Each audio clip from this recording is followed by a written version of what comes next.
안녕하세요. 서게이밍 구조대의 내진범. 정수입니다. 네, 오늘은 아마 정수님이 거의 필살기 같은 섹터일 것 같은데 이커머스 전반에 대해서 말씀 나눠보고 싶은데요.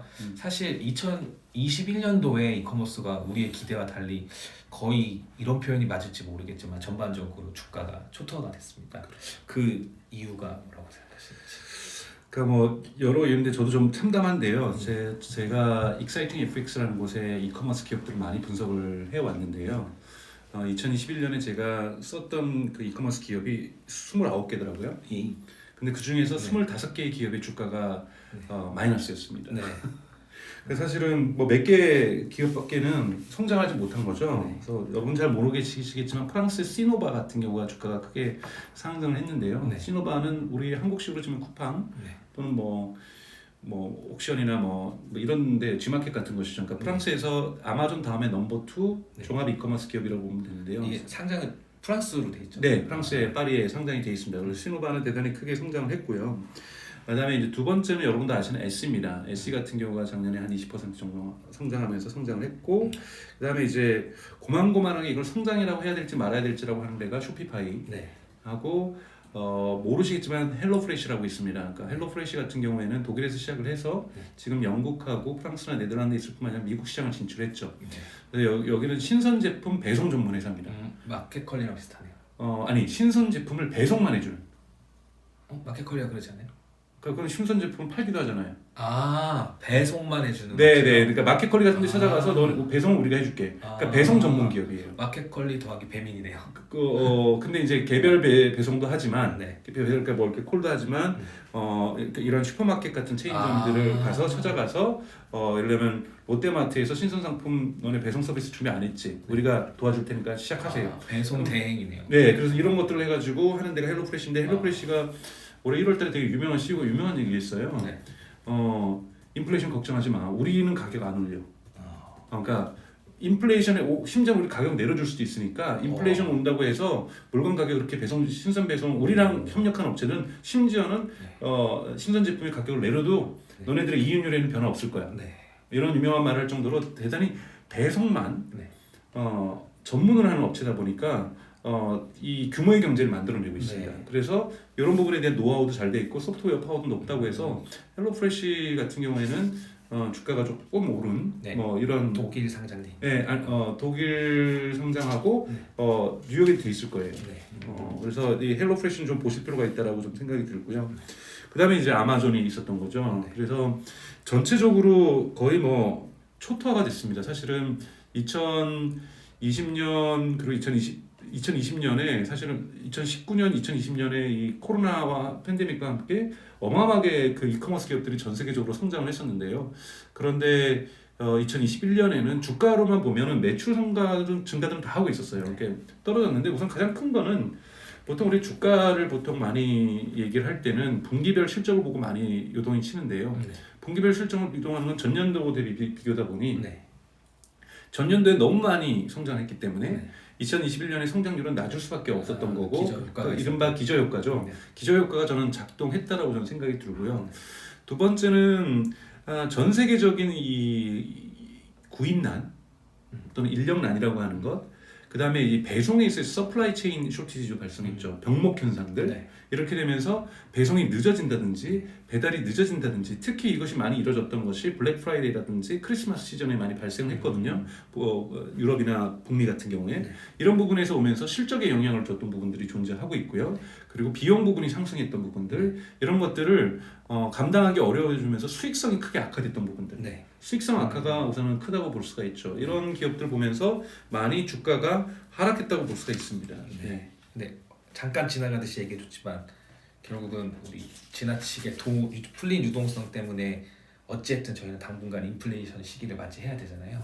이럴 때는 어떤 이커머스가 좋을 거라 생각하시는지. 그러니까 사실은 이제 지금 이커머스 시대에서 가장 큰 부분 우리가 봐야 될 것은 가격 투명성이라는 제가 그냥 써버린 용어인데요. 뭐냐면 가격 비교에 우리 소비자들이 너무 익숙합니다.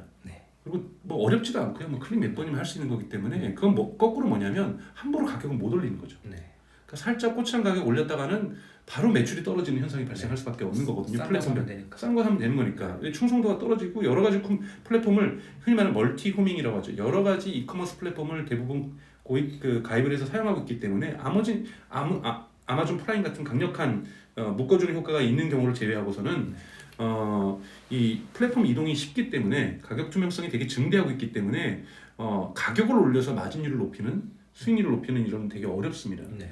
요 지점이 어렵다 보니까 요거로부터 자유로운 데가 있어요. 예를 들면 대표적으로 저는 애쉬를 지금도 좋게 보고 있습니다. 네. 애쉬 같은 경우에는 흔히 말하는 요즘 뜨고 있는 크리에이터 이코노미하고도 연관이 되어 있죠. 네. 흔히 말하는 인플루언서들이 여기 가서 드랍시핑이라든지 어필리에이트 마케팅, 제휴 마케팅 같은 것을 할 수가 있습니다. 즉 내가 물건 좋은 걸 떼다가 여기다 판매를 할 수가 있는 거거든요. 네. 또는 애쉬에서 나오는 다양한 물건들을 사가지고 자신의 예를 들면 트위터나 인스타그램 또는 틱톡으로 가져가서 팔 수가 있어요. 애쉬의 물건을. 방금 말씀 주신 게 드랍시핑. 네, 맞습니다. 드랍시핑이죠. 즉 애쉬의 물건을 좋은 크래프트로 만든 물건들을 띄워서 제가 틱톡을 통해서 또는 인스타그램에서 판매를 하거나 유튜브를 통해서 판매를 할 수가 있습니다. 그러다 보니까 가격 부분에서의 상승이 좀 가능해지는 여력이 있거든요. 그러니까 가격 투명성이라는 큰 이커머스의 제약 조건으로부터 조금은 자유로울 수 있는 네. 그래서 애쉬는 수익률을 높일 수가 있는 뭐 이런 부분에서 애쉬가 가지고 있는 장점이 저는 있다고 보고 있고요. 네.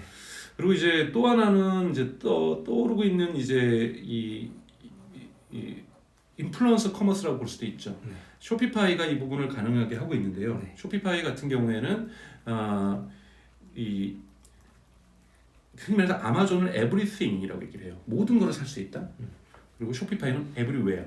모든 곳에서 살 수 있다. 즉 당신이 틱톡을 보고 있다면 틱톡에서 살 수 있다. 뭘로? 쇼피파이에 의해서. 인스타그램에서 물건을 살 수 있다. 쇼피파이에 의해서.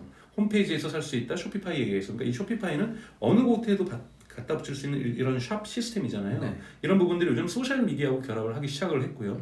유튜브하고도 결합을 하기 시작을 해서 이런 부분에서 이 흔히 말하는 이 커머스가 특정 커머스 앱에서뿐만이 아니라 소셜 미디어라든지 다양한 플랫폼에서도 작동되게 만들어지는 환경들이 작년에 많은 대기업, 테크 기업들이 테스트를 했고 올해부터 본격화할 거기 때문에 이런 쇼피파이 같은 즉 이러한 에브리웨어 시스템 같은 이런 부분에서의 장점 또한 살펴볼 필요가 있다고 저는 생각이 듭니다. 네. 그러면 정리하면 가격 투명성부터 제한이 없는 곳, 가격 투명성을 피해갈 수 있는 커머스나 아니면 여러 플랫폼이랑 연계가 가능한 커머스들을 그렇죠. 주목해 볼 필요가 있다. 네. 그런 부분에서 이제 쇼피파이라든지 에세이를 든 건데 여기에는 이제 두 가지 공통점이 있죠. 인플루언서들, 네. 크리에이터들이 커머스에서 점점 중요한 역할을 하게 될 것이다. 물론 그 비율은 아직까지 전체적으로 전 세계적으로 5%가 안 됩니다. 네. 5%가 안 되지만 그 비율이 증가할 수 있다는 거고 이것이 왜 지금 더 값지냐면 인플레이션 압력이 너무나도 강하기 때문에 이 인플레이션 압력이 너무나도 강한 것에 이 가격을 갖다가 마커 프라이스를 즉 조금 올려서 팔 수 있다는 것은 대단히 큰 장점이 될 수가 있기 때문에요. 이런 부분들이 좀 각광을 받는 것이 2022년이 되지 않을까라는 저는 생각을 하고 있습니다. 네. 생각해 보면 크리에이터 이코노미의 물건들은 사실 비교할 수가 없잖아요. 네. 그러니까 그 크리에이터만 갖고 있는 그 고유성이라고 할까 그 정체성 가지고 플레이를 하기 때문에 네. 그런 생각이 들고 또 다른 요인들은 없을까요? 그러니까 또 하나가 이제 지금 이제 가장 큰 요인은 뭐냐면 매출은 성장한다. 근데 기저효과 때문에 2021년에 매출 성장률이 떨어져서 실망하면서 주가가 빠졌거든요. 네. 근데 또 투자자들이 가지고 있는 이커머스 기업들에 대한 근본적인 질문은 뭐냐면 근데 언젠가 그러니까 적자는 면할 수 있나? 네. 이커머스 기업들이 대부분 확장 전략을 쓰고 있기 때문에 적자 구조입니다. 근데 뭐 아마존 같은 경우에도 1999년에 비즈니스를 시작했지만 2015년에 겨우 흑자내기 시작하거든요. 그러니까 즉 거의 뭐 한 15년, 16년이 걸린 거죠. 뭐 17년이 걸렸나요? 정확하게 17년이 걸렸는데요. 그렇기 때문에 사람들이 아마존 핑계를 많이 대요. 아마존도 적자에서 흑자 전환하는데 17년 걸렸는데 우리 지금 매출 엄청나게 성장하고 있지 않습니까? 그래서 사실은 주가가 올랐던 게 2020년이에요. 네. 그래서 사람들이 의심하는 거죠. 이렇게 많은 기업들이 나타나는데 다 적자인데 흑자 보면 그래 아마존은 저렇게 코스트 센터를 프로핏 센터를 만드는 기가 막힌 비즈니스 전략을 갖고 있으니 버티컬 인테그레이션 하면서 모든 영역에서 돈을 벌고 있으니 그러면서 비용을 상쇄하고 있으니 어느 정도 장기 투자를 해가지고 적자에서 흑자로 갈 수 있는데 당신네들은 장기 투자를 어디다 하고 있으며 무엇로 돈을 흑자로 전환시킬 수 있는가? 예를 들면 대표적으로 독일의 작년에 유럽에서 가장 컸던 펫 사업이죠. 쭈 플러스라고 해서 그러니까 펫 사료라든지 이 가장 유럽에서 컸던 건데 작년에 흔히 말해서 프랑크푸르트 주식 시장에서 주식을 뺐어요. 상장 폐지했습니다. 근데 회사가 망해서 상장 폐지하는 것이 아니라 더 이상 이 주식 시장에서는 평가를 받기 어렵다. 네. 왜냐하면 이러한 펫 시장도 여러분 보셔야 되는 것들은 뭐냐면 펫 시장 앞으로 더욱더 커질 겁니다. 한국 같은 경우에도 하우스홀드 기준으로 볼 때는 한 25%가 반려묘나 반려견을 가지고 있거든요. 근데 이게 북미나 유럽 수준을 비교한다면 50%가 넘어요. 더 성장을 하겠죠. 근데 어느 정도 아이가 성장을 하게 되면 먹는 사료가 정해지거든요. 그러면 가격 할인하는 곳으로 저렴한 가격으로 이동하게 되어 있거든요. 그러니까 쭈 플러스도 가장 큰 문제가 뭐냐면 경쟁 상대가 아마존인 거예요. 어느 정도 자기네들 매출을 키웠는데 아마존에서 조금 더 저가로 파니까 사람들은 훅 아마존을 가버리거나 그러니까 자기네들도 아마존보다 더 할인할 때가 있어. 그때 좀 더 왔다가 이러다 보니까 수익률이 계속해서 악화되는 겁니다. 매출은 어느 정도 유지가 되고 시장이 커지니까 매출은 성장하지만 수익률 악화를 해결할 방법이 별로 없는 거예요. 그래서 상장 폐지라는 걸 하면서 조금 더 다듬어서 하겠다. 뭐 이런 식의 결정들을 하거든요. 방금 전에 말씀하셨던 가격 투명성에 제한을 엄청 많이 받는 회사였던 거네요. 그렇죠. 그러니까 이런 사료 시장 같은 경우가 앞으로 펫 시장 저는 이 가장 큰 문제점이 뭐냐면 가격 투명성의 제약을 되게 받아서 사실은 충성 고객 확보가 신규 고객 확보는 쉬워도 충성 고객 확보는 되게 어려워진다. 네. 이런 부분들이 이제 문제가 될 수가 저는 있다고 저는 생각이 들어요. 그래서 요즘 뭐 이러한 고객의 로열티를 어떻게 확보할 것인가 이런 프로그램들을 더 높게 보는 데가 있어요. 예를 들면은 오늘의 집 같은 서비스가 유럽에 하나 있는데 그게 웨스트 윙입니다. 웨스트 윙 같은 경우는 신규 고객 확보의 70%가 뉴스레터를 통해서 이루어지고 있거든요. 그렇기 때문에 신규 고객 확보에 있어 광고 버젯이 대단히 작아요. 요런 데 같은 경우는 비용 구조가 약하고 뉴스레터로 아기자기하게 생활에 대한 이야기들을 많이 풀어가다 보니까 이 콘텐츠로 사람들이 와서 구매를 하는데 제일 많이 팔리는 게 초거든요. 그러니까 유럽에서는 초가 제일 오늘의 집 같은 데서 예를 들자면 초가 가장 많이 팔린다고 보면 되죠. 그럼 뭐냐면 그러니까 미끼 상품인 거죠. 요걸 하나 구입하러 왔다가 다른 것도 구매하게 되는 요런 데 같은 경우에는 수익률을 조금 개선할 수 있는 여지가 있어요. 왜냐하면 여기는 상장사인가요? 네, 상장사예요. 웨스트윙 같은 경우에. 근데 물론 웨스트윙도 작년에 마이너스를 조금 기록을 했습니다. 근데 올해는 계속 상황이 좋거든요. 근데 이유가 뭐냐면 가격 투명성이라는 제약 조건을 극복할 수 있는 고객 충성도가 조금 있다라는 거죠.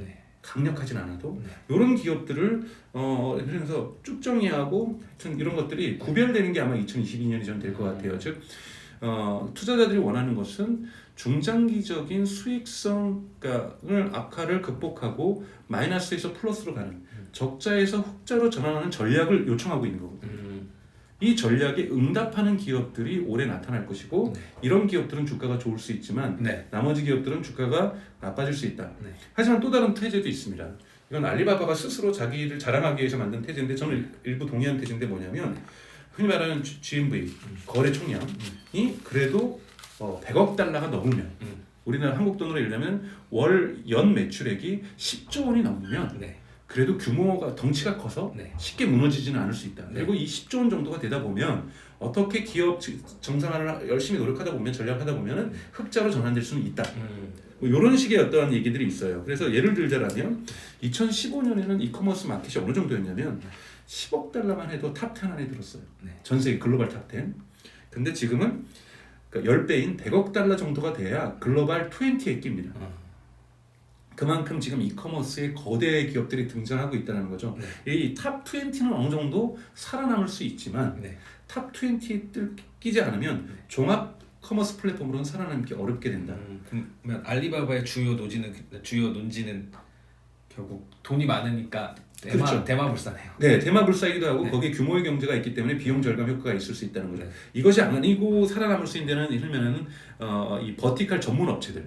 예를 들면은 뭐 명품만 한다든지 그런데 이것도 가구만 한다든지 이런 것일 수 있는데 아까 말해서 펫 시장이 좀 어려운 점 말씀드렸던 것처럼 저는 개인적으로 이 펫 마켓은 성장하지만 여기에서 커머스 조직이 살아남기는 대단히 거의 미션 임파서블에 가깝다고 좀 보고 있어요. 왜냐하면 아까 말씀드렸던 가격 투명성 조건 때문에. 그러면 거꾸로 펫 시장에서 가격 투명성을 뛰어넘는 뭔가 로열티를 만들어내면 거기는 유망하다. 그렇죠. 왜냐하면 펫 시장은 커지기 때문에. 그래서 정말 왜냐하면 반려견과 반려묘가 충성도를 보이기는 어렵잖아요. 결국은 그 보호자들이 충성도를 보이는 프로그램이 나타나야 네. 되는 거거든요. 그거는 정말 만들기가 어렵다라는 거예요. 네. 그래서 이런 부분에서 저는 전반적으로 펫 시장은 저는 네거티브하게 봅니다. 네. 근데 만약에 거기서 어떤 한 혁신 기업이 그 보호자들을 대상으로 네. 꼭 이사를 매겨야 돼. 네. 이러한 충성도 있는 프로그램을 만들어내면 이거는 저희가 보기에는 대단히 크게 성장할 수가 있는 거고요. 그래서 이제 커뮤니티 같은 게 있으면 그렇죠. 그래서 커뮤니티 기능이 대단히 중요한 네. 저는 역할을 할 거라고 보고 있고요. 특히 이 버티컬 영역들, 네. 니치 마켓 영역, 그러니까 전문 커머스 영역들은 커뮤니티 기능이 대단히 중요하다고 보고 있고요. 종합 쇼핑센터 같은 경우에는 사실은 저는 한국으로 치면 10조도 안 되는 기업들, 네. 이건 점유율이 중요한 게 아니에요. 이거는 제가 보기엔 살아남기 어려울 거다. 네. 즉 적자를 극복하기 어려운 거니까. 예를 들면 한국의 무슨 온 뭐 이런데 네. 오픈 마켓이 아니라 전통 비즈니스를 하고 있다가 온라인으로 넘어온 회사들. 네, 이런 데는 되게 어려운 거죠. 근데 이제 이 시계를 바라보면 알리바바가 빵빵해요. 알리바바도 크지만 네. 알리바바가 여러분 알리익스프레스 갖고 있고요. 이거기도 당연히 100억 달러 매출 넘고요. 네. 그다음에 라자다라고 동남아시아에서 되게 인기 있는 쇼핑 플랫폼인데 여기도 100억 달러가 넘고요. 네. 그다음에 터키에 있는 트레조리라는 데가 있습니다. 네. 터키에서 넘버 원인데 이것도 아마 알리바바가 가지고 있는데 물론 여긴 다 소뱅이 들어가 있어요. 소프트뱅크가 네. 투자자로는 여기도 지금 100억 달러가 좀 넘어서고 있고요. 네. 그리고 또 이렇게가 벌써 4개잖아요. 알리바바가. 그다음에 한국으로 치면은 여기 들어가 있는 데가 또 있습니다. 쿠팡이 들어가 있고 네이버가 들어가 있고 네. 아마 이제 합병을 해서 아직 공식 통계는 서구에는 안 나타나고는 있지만 신세계가 사실은 이제 SSG하고 이베이. 뭐 이베이 코리아 즉 G마켓하고 옥션 이런 거 합치면 10억이 좀 네. 10조가 좀 넘어서 여기 낄 수 있을 거예요. 여기에 아시아 기업들이 있고 또 그다음에 있는 것이 뭐냐면 일본의 같은 경우에는 Z 홀딩스 즉 야후하고 라인이 합병을 했죠. 네. 이 회사가 지금 이 매출이 100억 달러가 넘거든요. 근데 이게 다 100% 이커머스에서 만들어진 거라 보기 어렵기 때문에 네. 여하튼 그래도 여기에 좀 끼고 있고 그다음에 특이한 것은 바로 인도네시아에 있는 2개 기업입니다. 고투라고 해서 이 고젝스하고 뭐 하여튼 거기 있는 로컬 커머스하고 합병한 기업이 있고요. 네. 그다음에 저 발음하기도 어려워요. 푸칼라팍이라고 하는 이 인도네시아 기업도 이 10위 안에 들어와 있고요. 20위 안에. 네. 그다음에 이제 뭐 남미에서는 브라질과 지금 아르헨티나에서 유명한 이 이름이 좀 어렵죠. 마카도 리브레. 여기 네. 같은 경우가 지금 10위권 안에 들어와 있고요. 네. 그다음에 또 중국 기업 많죠. JD.com, 그다음에 핀도도, 그다음에 VIP숍 이런 데들이 이제 들어와 있어서 사실은 아시아 기업들이 이커머스 매출량들이 어마어마하다고 볼 수가 있고요. 사실은 이것이 아닌 기업으로 치면은 미국의 아마존 그리고 아까 말씀드렸던 남미의 이 리브레, 마크로 리브레 이러한 정도가 겨우 명함을 끼고 있고 또 하나 있네요. 인도의 플리카드 같은 경우에는 대주주가 월마트죠. 네. 근데 여기 인도에서 지금 성장하고 있는 기업인 거고요. 그 다음에 또 하나가 이제 동남아에 있는 쇼피. 이것도 동남아니까. 그럼 또 뭐 있는가요? 웨이페어가 있네요. 웨이페어 같은 경우 이제 오늘의 집이 카피한 미국의 오늘의 집이죠. 그러니까 웨이페어 정도가 20위권 안에 들어와 있는 이 정도 규모. 그러니까 웨이페어는 정말 대단한 거예요. 그러니까 사실 이케아를 박살낸 거죠. 이케아를 박살내는 기업으로서 웨이페어가 있는데 웨이페어는 가구만으로도 100억 달러의 매출을 작년에 기록을 한 겁니다. 그러니까 어마어마한 그러니까 전문 영역으로서 100억 달러를 냈다는 거 성장성들이 크다는 거고요. 그래서 저는 오늘의 집 같은 경우에도 성장성이 저는 대단히 이 웨이페어를 보면은 높다라고 봐요. 네. 왜냐하면 가구처럼 과거에는 내구성이 되게 중요했습니다. 그러니까 내구성이 좋아서 한 번 옷장 사면 10년 가는 거 중요하고 20년 가는 거 중요하고 근데 요즘은 가구가 인테리어 소품으로 성격이 변화되면서 이케아가 그것을 처음에 만들어냈었죠. 2년 3년에 한 번씩 바꿔주는 것이 가구다. 20년씩 갖고 있는 가구 아니다. 뭐 이런 식으로 가구에 대한 컨셉을 바꾸거든요. 그러니까 이 교체 주기가 있어야 사실은 이 커머스 영역이 발전할 수 있잖아요. 그런 부분에서 그러니까 우리 한국의 그 혼집도 많아지고 뭐 이러한 1인 가구도 많아지고 혼집이래요. 1인 가구도 많아지고 이러면서 오늘의 집 같은 경우도 아직 상장 안 했죠. 네. 네. 이러한 기업들이 미국의 웨이페어라든지 독일의 웨스트윙이라든지 또는 한국의 오늘의 집 같은 경우도 사실은 버티컬 영역으로 존재하는 거지만 대단히 유력한 이커머스 기업이라고 볼 수 있습니다. 네. 그럼 결국 이커머스에서 어떤 게 유망하냐? 그러면 정리하면 가격 투명성을 넘을 수 있는 기업 그리고 규모의 경제가 어느 정도 되는 기업. 그래서 매출이 한 100억 달러는 넘는 네. 네, 이런 부분이고 네. 또 하나 뭐 네. 더 찾아볼 기업도 있긴 해요. 네. 제가 물어봐야 되는데.